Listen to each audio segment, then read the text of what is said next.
It's so nice to have a recognizable intro and not have to say, "Good day everyone and welcome back." It was getting a little tiresome considering I didn't really like it anyway. Gotta get that brand recognition going, you know? Alright, so I have two topics for today. One is going to be the slow, agonizing, well-deserved deaths of several of the larger SJW channels. Francesca Ramsey's Decoded, Lacey Green's Brawless, and even BuzzFeed has finally gotten their act together and gone back to their old bullshit. I didn't want this to be a gaming channel, and for the most part, it won't be at heart. But I can't be fucked to hunt down liberal bullshit.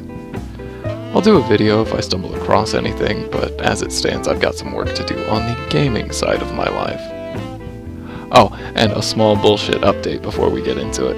I bit the bullet and ordered a motherboard and a very pretty white and black case with red LEDs. I'm excited. That was shorter than my regular rambling intro. Well, I once again spent several hours hunting down videos claiming that the consoles are better than the PC. Most of the ones that popped up were actually from my fellow PC gamers, and about half of the ones from console gamers were actually pretty reasonable. And I would have felt like a complete dick responding to them in character. So here's what I picked out to do today. The name of his channel is JohnKill3D. And I'm sure we've all already seen a response or two to this video. So feel free to turn back now.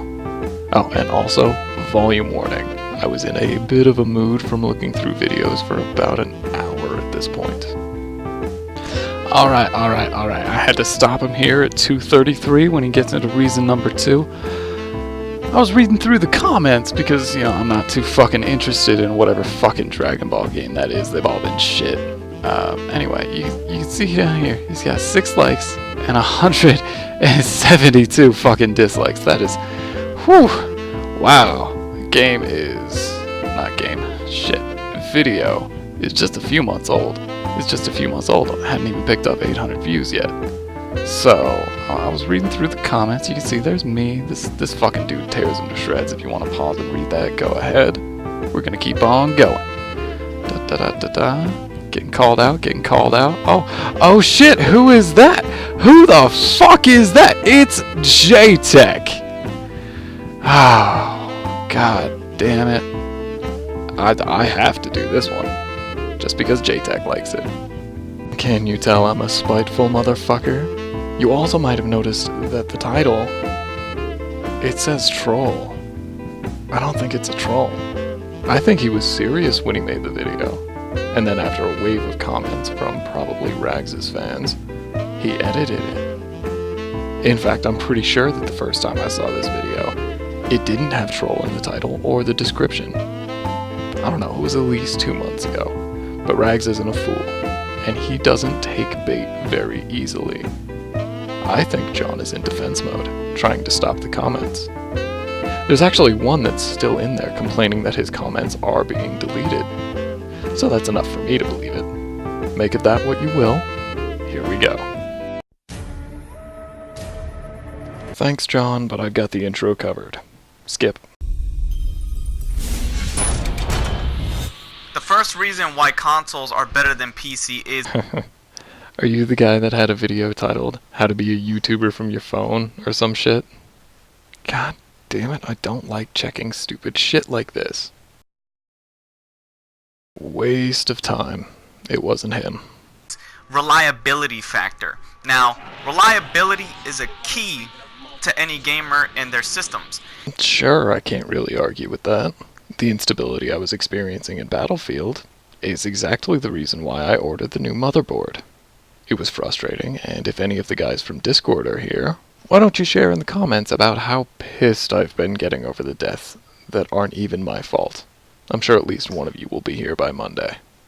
Now, do you want a game that's initially built, like a system that's initially built for strictly gaming, or something that has been turned into a game system later on in life? I'm not sure where you're getting this impression, but I've only seen a small handful of systems get converted from a home, office, or school PC into a gaming PC. I'm pretty sure it's less than 10. The vast majority of gaming rigs that are alive today were built, maybe not exclusively for gaming, but they were built with gaming at least in mind. I know my build started with gaming and later developed into browsing websites, doing some light work, and producing these videos. The fact that it started with gaming makes all of these tasks complete child's play for the rig. Until I throw a 60-minute long video to upload into YouTube. That's where I experience a problem, and as far as I know, it's not even with the rig, it's my network. Oh, and before we move on, I'd like to point out one of the biggest reasons I like to edit my videos. Shit like this would drive me nuts if I don't fix it on my final check of the video. Initially built for strictly gaming. Ugh. It bugged the shit out of me just watching it the first time before I downloaded it, and the only reason I'm really drawing attention to it is that I had to listen to it 3 times before I cut, wrote, and recorded that last bit. And yeah, I watch all of my videos 2, 3, or even 4 times before I upload, just to make sure everything's all up to standard. I take this very seriously, and my software isn't all that helpful in making it all work. Consoles were first. PCs started to become used for gaming later, but consoles from the very beginning, all the way back when the original Famicom was about, that was the go-to system. PC players they were very little, and now they equal the console player base. Yeah, I'm probably going to revisit this article and go in depth in the future, but here we go, just a quickie. Alright, before we get into this, I would like to point out, yes, I am aware the information is out of date, but it doesn't make it any less relevant for the point that I'm trying to make. Alright, here we go. There are 711 million PC gamers in the world today. That's 1 in 10 people on the planet. Shall we go and check the console sales again? I think that'll be a fun waste of time. And since neither Sony nor Microsoft are releasing hard sales numbers, I'm not finding anything official. Just estimates, guesses, and journalistic pissing contests. So fuck both of you. The best guess I could find was this. It's a pretty little graph with, no dates. I don't know if these are months or weeks or what. They could be fucking days for all I know. Alright, here's the numbers they provided as an estimate. Adding them up will get us 31 million total sales, with a fair amount of crossover that I admittedly won't be dealing with. Compare that to the 711 million from earlier, and we get a difference of, it's only 680 million. No big deal, nothing to worry about. Maybe if we look at it as a percentage, it'll really kick you in the teeth just how many of us there are. Holy shit, that's not a big percentage. 4.36%. Damn. That means there are more than 19 times as many people who own a gaming-ready PC than all 3 consoles combined. And remember, people who joined into the party at the end of 2015, like me, and about 5 million others, weren't even counted here. Tell me again, John, how we're just now catching up. But I'm not going to spend all this money to go to a PC when I could just easily buy a console that's just more reliable. If all you want is reliability and simplicity, sure, go ahead, lock yourself into some underpowered hardware that honestly is only considered low mid-tier on my side of the fence. I can't stop you. But I certainly don't approve of such lazy and uninformed consumerism. The fact is that the PC is better. 10% of people on the planet agree with me, compared to your paltry 0.4%. Hard numbers really put this into perspective for me. It felt like you were outnumbered before, what with having to wade through refutation after refutation and some more satire to get a small handful of you guys who were serious. It's built to be more reliable. Do you recall the Red Ring of Death? Or something called the Yellow Light of Light, or some such shit for the PS3. Consoles have their problems. The worst you get with PC components is a dead-on-arrival part. And those are always under warranty, either from the manufacturer, the distributor, or worst case, covered by the shipping agency. Yes, sometimes you get defective consoles, but that's very far little. Neglecting to mention the massive overheating problems with the 360. I see you don't want to shine a negative light on your platforms. It's no big deal. I only had 4 separate consoles turn into bricks because they were pieces of shit. Nah, totally better than a nice, roomy PC case. Definitely. Now, there's the higher rate of a PC's defectability. It also depends on your system to see how good it can even run the game. Rate of defectability. Why do I feel like you're from, a poorly funded public school in a large metropolitan area? We'll just move along. The rate of defective parts is really going to be due to the manufacturer, and the rates for individual components will depend on the quality of the materials and assembly. There are a few manufacturers out there that are, not quite notorious for having a high rate of dead-on-arrival parts, but those are almost always going to be the cheaper options out of the lot. Does this notion sound familiar? Cheaper hardware not working as intended? No? Alright, anyway, on to your misunderstanding of minimum and recommended specs. It's pretty simple to remember your personal specs, and if you have a hard time with that, you can always look it up in the control panel. Control panel is your best friend when it comes to PC. It's a simple 10-second check to see if your specs meet or exceed the game's minimums. Hell, you don't even have to meet those. I currently run Battlefield 1 on a slightly under-spec'd rig. Sure, I have stutters and audio skips, but it's nothing unmanageable. See, the reason I got the motherboard is so that I can overclock my CPU. It'll let me play the game at recommended specs. You see, the glory of being in the wonderful PC master race is that I have complete control over how I solve problems.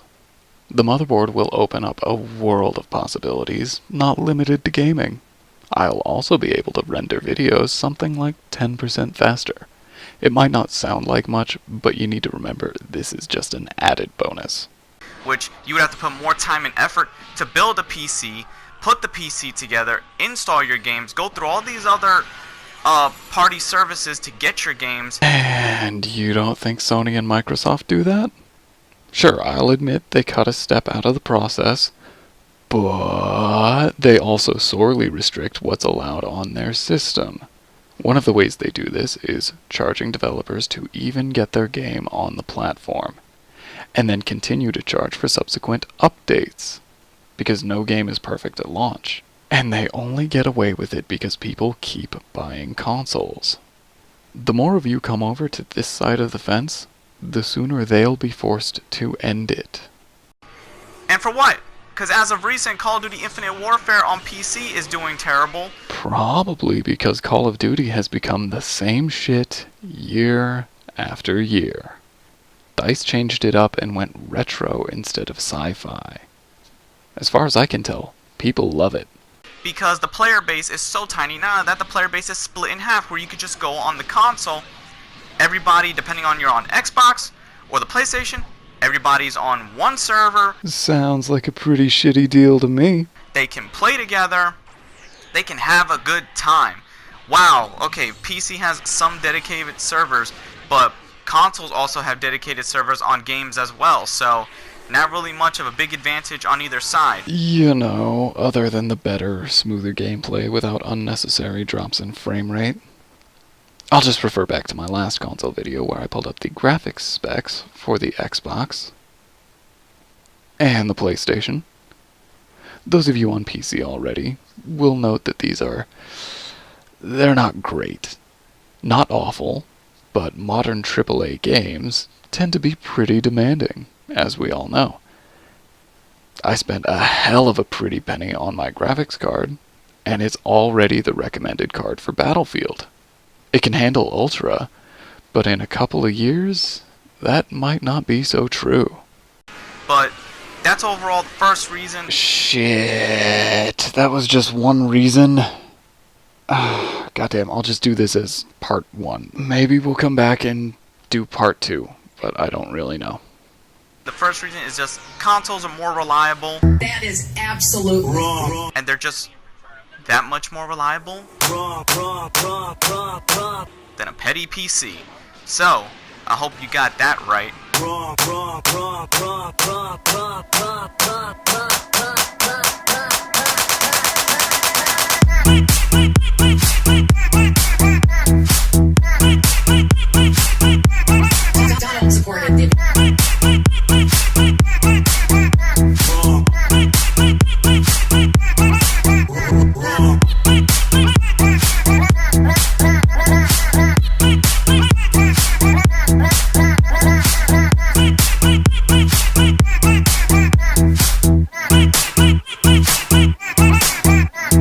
That is absolute wrong.